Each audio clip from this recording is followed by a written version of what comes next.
वाकया है सन 611 ईस्वी का। उस वक्त पूरा हिजाज और सारे अरब में बुतों और सितारों की पूजा की जाती थी। तमाम अरब का हर कबीले का हर आदमी बुतों और सितारों का पुजारी था। मुर्दों को दफन करते थे, कब्रों में ऊँटों को इसलिए ज़िबा करते थे कि उनका अकीदा था कि वो हश्र के दिन इस ऊँट पर सवार होकर चले जाएंगे।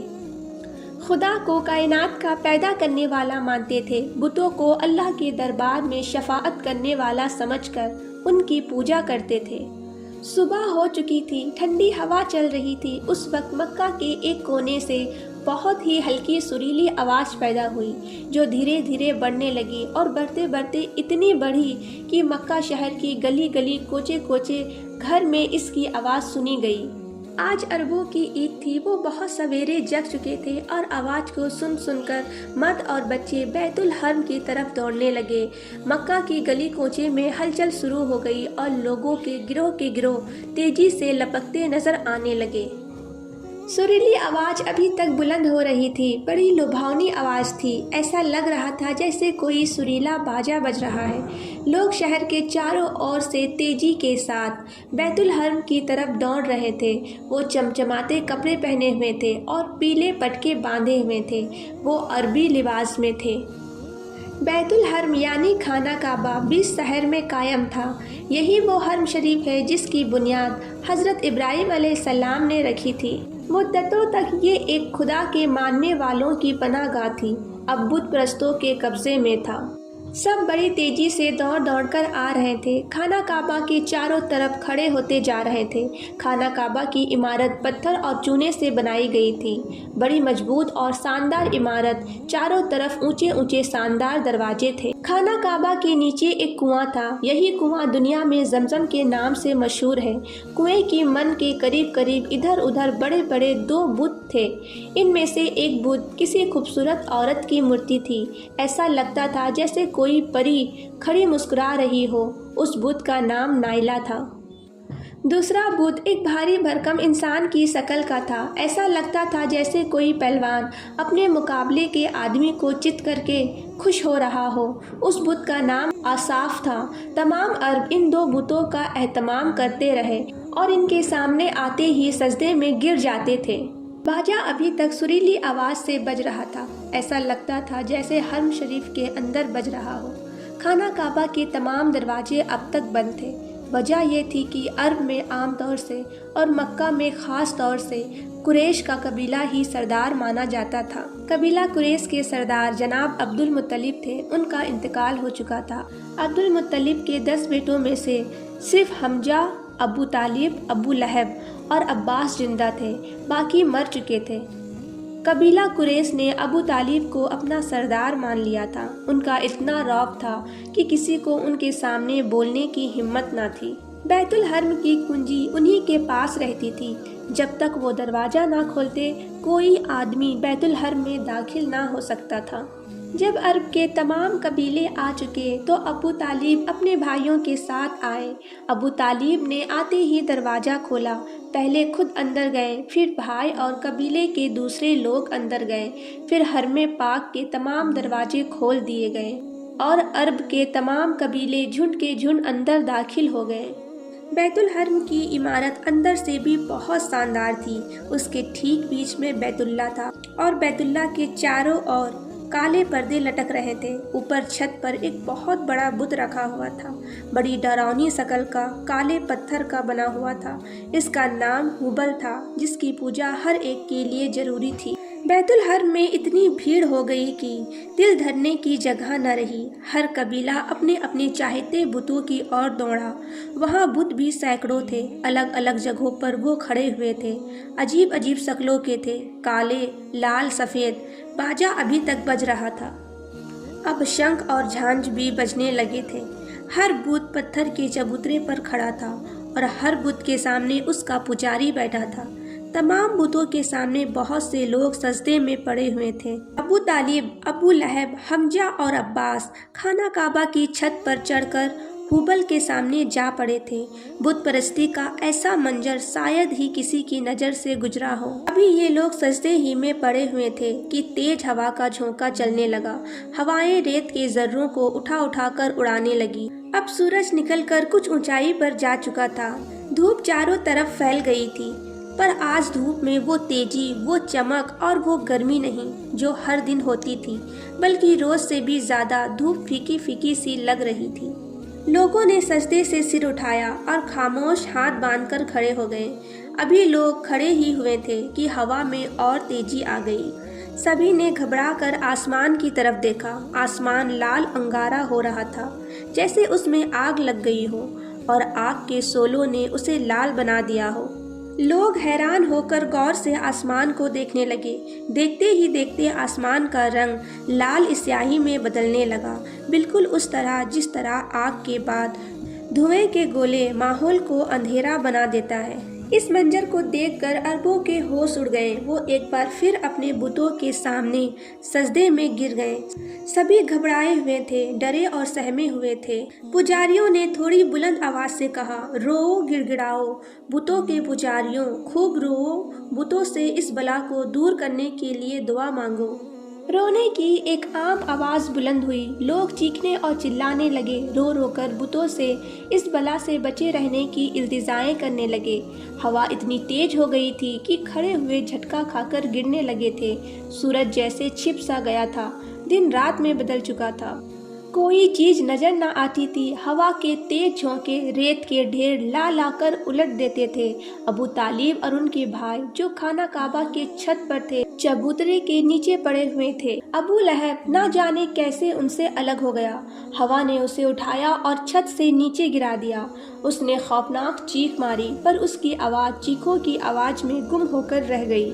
मक्का पर कहरे इलाही नाजिल हो रहा था। बच्चे और बूढ़े सब के सब चीख और चिल्ला रहे थे, रो रो कर अपने माबूदों से इल्तिजाएं कर रहे थे। पर उनके माबूद पत्थर के थे, वो कुछ सुनते ही नहीं थे। लोगों की घबराहट बढ़ती जा रही थी, उनके दिल कांप रहे थे, यहाँ तक कि वो चीख चीख कर रोने लगे। अल्लाह को उनकी आवाज पर रहम आया। तेज हवा के झोंके कम होने लगे, अंधेरा घटने लगा, उजाला बढ़ने लगा। थोड़ी ही देर में हवा थम गई, गर्द और धूल छट गई, सूरज चमकने लगा। अरबों की जान में जान आई। वो उठ खड़े हुए। अभी ये लोग खड़े ही हुए थे कि पश्चिम की ओर से एक अजीब किस्म की रोशनी और चमक दिखी। लोगों की हैरानी बढ़ गई। इससे पहले उन्होंने न ऐसी रोशनी देखी थी और न ऐसी चमक। अभी वो हैरान ही हो रहे थे कि एक बूढ़े ने बुलंद आवाज से कहा, ऐ शरीफ अरबो, तुमने इस रोशनी और चमक को देखा? आओ मैं तुम्हें बताऊं कि क्या बात है। सब लोग उस तरफ दौड़ पड़े। बूढ़ा एक ऊंचे चबूतरे पर बैठकर कहने लगा, सब खामोश हो जाओ, ऐसे खामोश कि मेरी कमजोर आवाज तुम में से हर आदमी सुन सके। खामोशी के साथ खड़े सब उस बूढ़े को ताकने लगे। इस बीच अबू तालिब और उसके भाई भी खाना काबा की छत से उतरकर बूढ़े के करीब आ खड़े हुए। उस वक्त बैतुल हर्म में मरघट जैसी खामोशी छाई हुई थी। हर आदमी चुपचाप खड़ा बूढ़े को देख रहा था। अबू लहब जो खाना काबा की छत से नीचे लुढ़क गया था, उसके पाँवों में चोट आ गई थी। वो भी लंगड़ाता हुआ चलकर अबू तालिब के पास आ खड़ा हुआ और बूढ़े को गौर भरी नजरों से देखने लगा। बूढ़ा आदमी अजीब शक्ल और सूरत का इंसान था। उसका चेहरा लंबोतरा, गाल पिचके हुए, हड्डी उभरी हुई, माथा तंग, आंखें छोटी अंदर को धसी हुई थी। सिर के बाल सफ़ेद और लंबे थे, जो औरतों की लटों की तरह खजूर के रेशों से गंदे दोनों ओर सीने पर पड़े थे। दाढ़ी नाफ तक लंबी थी, मोचे दाढ़ी से मिल गई थी। लम्हें इतनी बड़ी हुई थी कि मुंह को ढक कर दाढ़ी से जा मिली थी। इस शक्ल व सूरत को देखते हुए बूढ़ा किसी बनमानुस से कम नहीं लग रहा था। उसके बाएं हाथ में इंसानी खोपड़ी थी और दाएं हाथ में किसी इंसान के हाथ की हड्डी थी। गले में हड्डियों का माला था। पहनावा भी अजीब था। एक लंबा जुब्बा था जिसके नीचे का हिस्सा ऊंट के ऊन का था। सिर से कंबल लपटे हुए था, जिसकी छोटी छोटी आंखें भीतर को धंसी हुई थी। दो आंखें चिंगारियों की तरह चमक रही थी। उस बूढ़े का नाम अबरस था। बूढ़ा काहिन भी था और आरफ भी। आपको बताते चले कि पीछे की बातें बताने वालों को काहिन कहते हैं और आगे की बातें बताने वालों को आरफ कहते हैं। ये लोग जिनों और शैतान के हवाले से बात गढ़ते हैं। तमाम अरब उसे जानता था, उसे लोग पहुंचा हुआ इंसान समझते थे, उसकी बातों पर यकीन रखते थे। अबरस ने चमकती आंखों से चारों ओर देखा, हर ओर इंसान ही इंसान नजर आ रहे थे। सब खामोश खड़े थे, उसकी ओर नजरें गड़ी थी। अबरस ने तेज आवाज में कहा, एलात व हुबल के पूछने वालों, शायद तुमको याद होगा कि आज से पूरे 40 साल पहले इसी तरह की रोशनी और इसी तरह की चमक एक बार पहले भी देखी जा चुकी है। जिस तरह आज तुम सब हैरान हैं, वैसे ही उस दिन भी हुए थे। मुझसे उस दिन पूछा गया था कि ये चमक और रोशनी कैसी है। उस दिन मैं चुप हो गया था, इसलिए कि मेरे इल्म ने जो बात उस दिन बताई थी वो मैं बयान नहीं कर सकता था, और आज मैं बिना पूछे खुद ही बयान करता हूँ। लोग बड़े ध्यान से उसकी बातें सुनने और विचार करने लगे। अबरस ने कहा, देखो मेरे हाथ में ये इंसान की खोपड़ी है और ये हाथ की हड्डी है। मैंने इन्हें उस मैदान में पाया था जहाँ बनु बकर और बनु तगलब जैसे जबरदस्त कबीलों की लड़ाई पूरे 40 साल तक जारी रही। मुमकिन है कि दुनिया इस लड़ाई को जहालत का करिश्मा बताए, लेकिन अरब जानते हैं और अच्छी तरह जानते हैं कि ये जहालत की लड़ाई नहीं थी, बल्कि खुददारी और इज्जत और नामूस की हिफाजत के लिए लड़ी गई थी। ये सही है कि हमारे कबीलों में एकता नहीं है, वो बिखरे हुए हैं। हर गांव, कस्बे और शहर का हाकिम अलग है, मगर हमारा एकता भी मुनासिब नहीं है। जब हम एक हो जाएंगे तो हमें एक दूसरे से दबना पड़ेगा, इससे हमारी खुददारी को धक्का लगेगा और ये बात हमारी रिवायतों के खिलाफ है। अबरस तकरीर कर रहा था और लोग बड़े गौर से सुन रहे थे। उसने आगे कहा, ए अरब के सपूतों, इस खोपड़ी की ओर देखो। इस खोपड़ी ने मुझे आगे की बातें बता दी है। दुनिया करवट लेने वाली है, एक बड़ा इनकलाब होने वाला है, हमारे माबूदों को रुस्वा किया जाने वाला है। गैरतमंद अरबों, क्या तुम अपने खुदाओं की जिल्लत पसंद करोगे? हर ओर से आवाज आई, कभी नहीं, हरगिज नहीं, जिंदगी की आखिरी सांसों तक नहीं। अबू लहब के पैर में चोट आ गई थी, तकलीफ थी, वो अच्छी तरह खड़ा ना हो सकता था। हमजा के कंधे पर हाथ रखे खड़ा था। उसने चिल्लाकर कहा, हम अपने माबूदों को जलील करने वालों के सिर तोड़ देंगे, मर जाएंगे, पर अपने खुदाओं की जिल्लत गंवारा ना करेंगे।